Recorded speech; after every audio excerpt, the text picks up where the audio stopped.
Maka jagung biji atau cabai bisa menyebabkan radang usus buntu. Nah, tadi saya sudah betul. omongkan tadi barusan ya. Ya makanya tadi kan mungkin tadi manajernya Angel nih habis makan yang pedas-pedas langsung sakit perut. Waduh, usus buntu nih. Karena dia tadi dengerin nih betul. Padahal dia mungkin sampai ke itu dokternya bilang, "Oh, ini bukan sakit mah." Nah, benar karena nyerinya di daerah sini di daerah ulu hati, daerah ulu hati lain beda.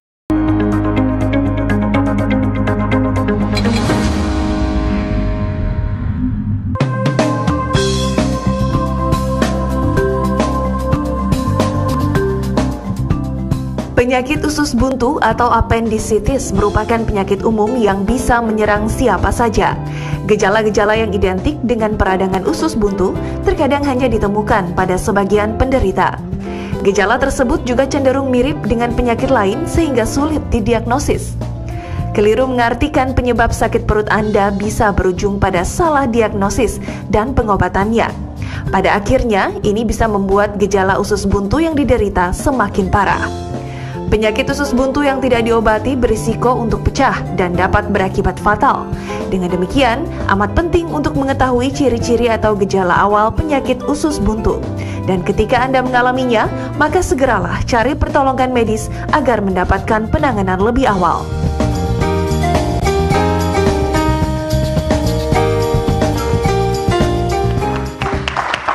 Kembali lagi bersama kami di acara Ayo Hidup Sehat. Nah, tadi sempat ya Mbak Angel sempat cerita kalau abis makan rujak terus sempat sakit perut ya? Sempat perih karena memang nggak makan dulu yang lain gitu kan. Kadang-kadang kan kalau cewek kalau lihat rujak langsung yang pedas-pedas dok, langsung pengennya langsung perutku langsung perih gitu. Itu kenapa sih dok biasanya itu pengaruhnya? Apa karena pedasnya? Apa karena memang ada kandungan apa di dalam cabai itu gitu?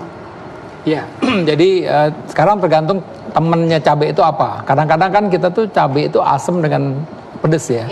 Jadi kadang-kadang juga dicampur cuka misalnya. Ini yang jadi masalah nih. Jadi bisa saja mungkin belum tentu komponen cabainya yang membuat kita merasa perih atau nyeri, tapi bisa juga karena memang dari asamnya itu cukanya itu tadi. Bisa juga karena buah-buahannya itu ya. Nah, buah-buahannya sendiri gitu loh. Jadi nggak bisa juga belum tentu cabainya. Tapi sekarang kita mesti bilang dulu. Sekarang kita ini punya masalah nggak sih dengan lambung kita sebelumnya? Punya masalah nggak sih dengan mah kita sebelumnya gitu ya? Nah, kalau memang dalam keadaan kondisi akut, ya tentu kalau kita kasih yang pedas-pedas, asam-asam pasti kambuh. Nah, tapi kalau misalnya kita artinya memang oke lah nih lagi tenang-tenang aja aman-aman nggak ada masalah tapi tetap jangan berlebih-lebihan itu kuncinya. Jadi bukan karena cabai aja ya, jadi banyak faktor yang bisa bikin orang tuh jadi kayak perih di perut dari atau komponen makanannya sendiri misalnya. Nah, betul. Nah, Angel, ini Dokter Ari udah punya gambar-gambarnya. Bagaimana caranya kita mengenali berbagai macam nyeri perut? Ayo Dokter Ari, kemana saya ke LED. Nah, di sini ada yang dibilang bahwa katanya orang nyeri perut segala macam, belum tentu dia tahu bahwa ini adalah usus buntu. Padahal ini harus dikenali, Dokter Ari. Bagaimana ciri-ciri usus buntu? Masyarakat perlu tahu mengenai. Iya, jadi pertama begini, pertama kita mesti tahu dulu bahwa nyeri perut itu tidak selalu karena usus buntu. Memang sih kadang-kadang pasien itu datang, dok saya yang paling ditakutin apa sih dari seorang kalau nyeri itu pasti usus buntu gitu loh. Kenapa? Karena dia berpikir nanti pecah, nanti bahaya lah udah gitu ya. Nah, jadi kita mesti tahu dulu di mana sih posisi dari kalau kita nyeri di usus buntu tersebut. Jadi memang posisinya itu ada di perut kanan bawah ya. Jadi daerah perut kanan bawah dan nyerinya tuh memang seperti nyeri banget ya, tekan ya, kadang-kadang memang sampai dia timbul mual muntah pada saat nyeri tersebut. Dan biasanya memang karena ini infeksi, ada suatu peradangan infeksi, dia biasanya disertai dengan demam. Ya, ada pasien itu rasa demam ya. Nah, oleh karena itu memang tentu nanti dokter akan periksa nih apakah memang ini benar-benar usus buntu atau bukan. Nah, dok, itu perutnya di sebelah kanan bawah itu orang kadang nggak terlalu bisa mengenal itu. Sebelah mananya nih coba? Ya, jadi misalnya di sini ya? Iya.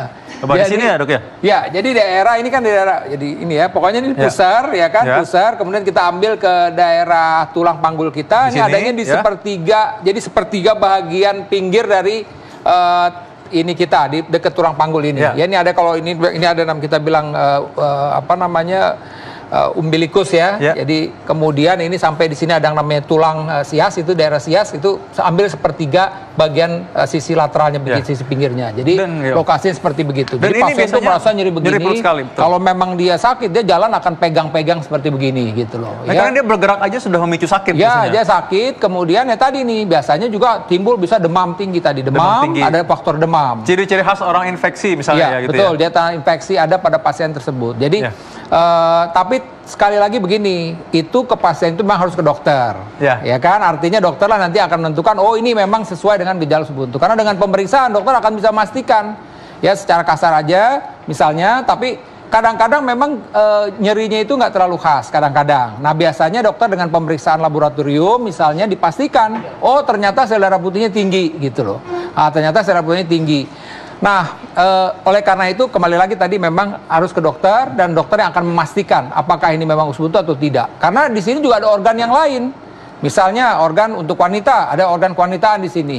Ya, bahkan itu kalau kita artinya seorang dokter bahwa ini berpikir usus buntu, ini pada usia wanita muda baru menikah segala macam juga harus pikirkan jangan-jangan ini misalnya suatu kehamilan di luar kandungan. Itu gejala juga sama seperti begitu. Nyeri hebat sampai shock misalnya, nah seperti itu. Nah dok, karena tadi ngomong soal tadi pada perempuan begitu, Angel udah mulai kayak takut tadi barusan. Ada mau nanya apa? Udah penasaran. Kejadian kepada manajer saya namanya Bella tuh, dia pernah ya dok ya, waktu itu kan dia sakit tuh, tiba-tiba dia bilang, aduh sakit perut saya gitu. Nah saya bingung dong karena dipegangnya di sini gitu. Begitu saya bawa ke rumah sakit, ternyata tuh bukan dia usus buntu, tapi dia mah gitu kan. Nah, bener banget nih penjelasan dokter kepada kita semuanya, karena nggak semua orang paham letaknya sakit usus buntu di sini posisinya. Kalau cewek-cewek sekarang tuh kalau begitu udah sakit perut, usus buntu, bisa juga yang lainnya dok ya dengan penjelasan ini. Nah Bella, manajer saya, ingat ya, berarti kamu bukan sakit usus buntu, jangan dioperasi dulu, tanya ke dokter yang paling benar. Makasih dok.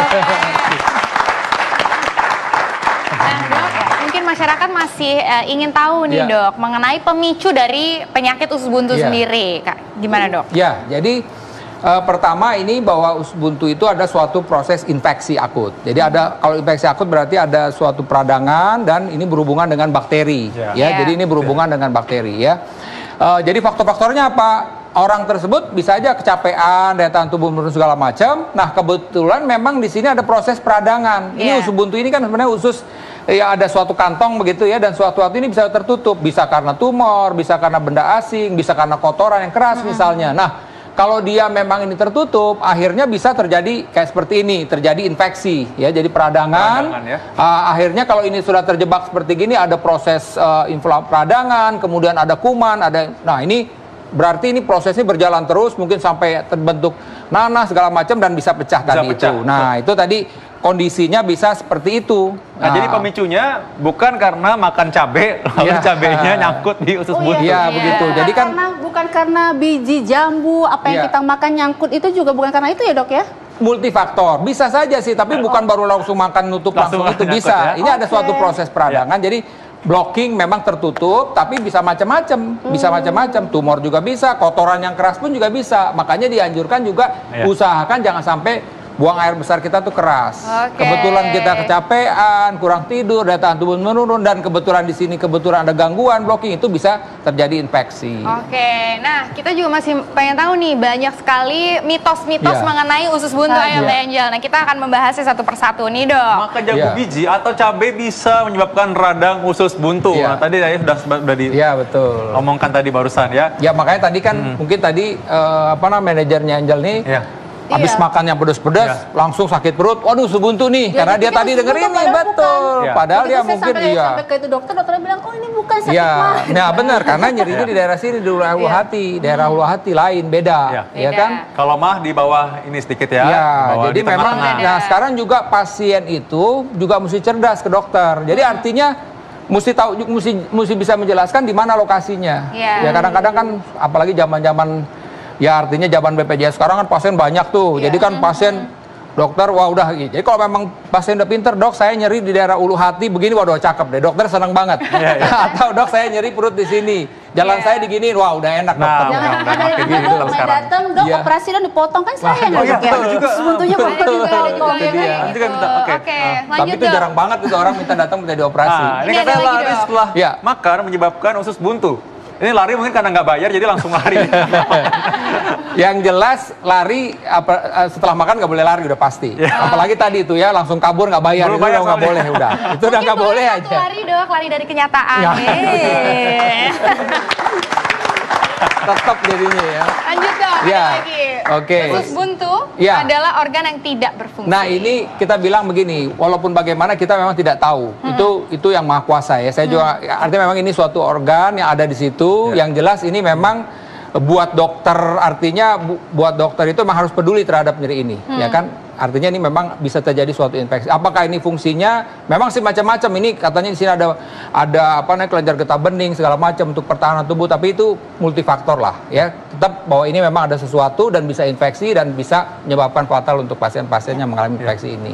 Nah, ada lagi mungkin masyarakat perlu tahu di mana keadaan yang ini kira-kira nih suatu hal yang harus segera banget ke rumah sakit. Kan misalnya ada orang yang dinamakan akut abdomen ya, sampai Iya, kalau misalkan betul. terjadi pecah dari usus buntu. Iya. Sehingga mungkin gerak aja udah Iya, sakit ya dok. iya. Coba dokter mungkin bisa mendeskripsikan Dipegang lebih jelas aja tuh lagi. udah sakit Oh jangan ya. dipegang, gerak aja udah sakit Gerak biasanya. aja sakit. Jadi Oke. memang sekali lagi ya, jadi mesti ingat-ingat ya, ini nggak boleh buka ya dokternya ya. Jadi pokoknya di Jangan daerah ada kotak-kotaknya pusar, kelihatan. kemudian pusar di sini dan nyerinya di daerah sini. Dan Ya. pasien itu jalan sampai begini. Iya. Sampai begini karena dia nyeri ya. Nyerinya ya, nyerinya Dok, ya? begini karena dia kan suatu kita bilang suatu peradangan lokal Ya. yang mengenai dinding dinding dari perut kita yang kita bilang peritonium. Jadi kalau peritonium ini bergerak itu pasti akan nyeri. Makanya dokter biasanya akan melakukan nyeri tekan dulu, pasiennya minta kesakitan, kemudian dokter akan lepas lepas dengan buru-buru dan dia akan kesakitan gitu. Kesakitan pasti. Oh, biasanya juga angkat kaki karena ini kan pokoknya hal-hal yang membuat peradangan di sini itu akan merangsang terjadinya nyeri. Jadi misalnya ditekan begini kesakitan dia. Bikin dia bergerak juga sakit. Iya, makanya saya pasien kalau datang gagah-gagah begini duduk, dok saya usus buntu, udah pasti enggak Ya, pasti aja. bukan, ya. Pasti dia akan datang begini, nah begitu ya. Nah, untuk pengobatannya gimana nih dok? Ya, jadi sudah jelas ini kalau saya sebagai dokter penyakit dalam, pasien datang dengan kondisi tersebut, saya periksa, ya, kemudian jelas ini gejalanya klinis jelas, ya kadang-kadang saya periksa dulu ya di lab, kan periksa lab bisa 1 jam, tunggu sel darah putihnya di atas 15.000 udah saya kirim ke teman saya dokter bedah. Nah, baik. Itu biasanya. Penanganannya ini bagus banget karena orang keburu takut mengenai bedah. Padahal mungkin bedah tidak perlu setakut itu. Betul. Selanjutnya kita akan bahas mengenai bagaimana cara membedah atau bagaimana nih proses pembedahan pada pasien yang usus buntu. Jangan kemana-mana, tetap dalam acara Ayo hidup sehat.